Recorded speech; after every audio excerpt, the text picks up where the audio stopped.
Big boss 8ನೇ ಸಂಚಿಕೆ ಶುರುವಾಗುವುದು ಬಂತು ಬಂತು ಕರೆಂಟ್ ಬಂತು ಎಂಬ ಹಾಡಿನೊಂದಿಗೆ. ಎಲ್ಲರೂ ಮನೆಯಿಂದ ಆಚೆ ಹೋಗಿ ಯಾರು ಬಂದರು ಎಂದು ನೋಡುತ್ತಾರೆ. ಅಷ್ಟರಲ್ಲಿ wild card contestant Om Prakash Rao ಅವರು ಮನೆಯೊಳಗಿನಿಂದ ಪ್ರತ್ಯಕ್ಷರಾಗುತ್ತಾರೆ. ಎಲ್ಲರೂ ಅವರನ್ನು ನೋಡಿ ಸಂತೋಷ ಪಡುತ್ತಾರೆ. ನಂತರ ಮಾಳವಿಕಾ ಗಾರ್ಡನ್ ಏರಿಯಾದ ಒಂದು ಮೂಲೆಯಲ್ಲಿ ಶಾಲಿನಿ ಮತ್ತು ಶೀತಲ್ ಶೆಟ್ಟಿಯೊಂದಿಗೆ ಕುಳಿತು ಮಗನನ್ನು ನೆನೆಸಿಕೊಂಡು ಇಮೋಷನಲ್ ಆಗುತ್ತಾರೆ. ಮಧ್ಯಾಹ್ನ ಮನೆಯ ಕ್ಯಾಪ್ಟನ್ ಆಯ್ಕೆ ಪ್ರಕ್ರಿಯೆ ನಡೆಯುತ್ತದೆ. ಅದರ ಪ್ರಕಾರ ಕ್ಯಾಪ್ಟನ್ ಆಗಲು ಇಚ್ಛಿಸುವವರು ನಾಯಕನಾಗಲು ತಮಗಿರುವ ಅರ್ಹತೆಯನ್ನು ಹೇಳಿಕೊಳ್ಳಬೇಕಾಗುತ್ತದೆ. ಅದರ ಪ್ರಕಾರ ಎಲ್ಲರೂ ತಮ್ಮ ತಮ್ಮ ಇಚ್ಛೆಯನ್ನು ವ್ಯಕ್ತಪಡಿಸುತ್ತಾರೆ. ತದನಂತರ ಮನೆಯ ಸದಸ್ಯರು ಕ್ಯಾಪ್ಟನ್ ಆಯ್ಕೆಗೆ ತಮ್ಮ ವೋಟನ್ನು ಚಲಾಯಿಸುತ್ತಾರೆ. ಎಲ್ಲರ ವೋಟ್ಸ್ ಆಧಾರದ ಮೇಲೆ ರೇಖಾ ಅವರು ಈ ವಾರದ ಮನೆಯ ಕ್ಯಾಪ್ಟನ್ ಆಗುತ್ತಾರೆ ಹಾಗೂ ಅವರು ಮನೆ ಕೆಲಸವನ್ನು ಎಲ್ಲರಲ್ಲೂ ಸಮನಾಗಿ ಹಂಚುತ್ತಾರೆ.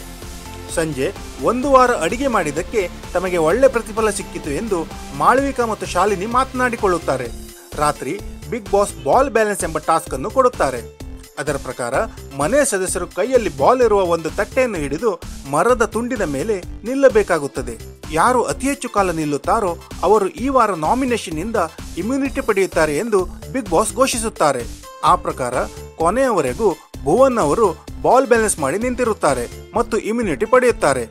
ರಾತ್ರಿ ಈ ವಾರದ ನಾಮಿನೇಷನ್ ಪ್ರಕ್ರಿಯೆ ನಡೆಯುತ್ತದೆ. ಎಲ್ಲರ ಆಯ್ಕೆ ಆಧಾರದ ಮೇಲೆ ಮನೆಯಿಂದ ಹೊರಹೋಗಲು ನಾಮಿನೇಟ್ ಆಗುವವರು ಪ್ರಥಮ್, ದೊಡ್ಡ ಗಣೇಶ್, ಸಂಜನಾ, ಕಾವ್ಯ ಮತ್ತು ಶೀತಲ್.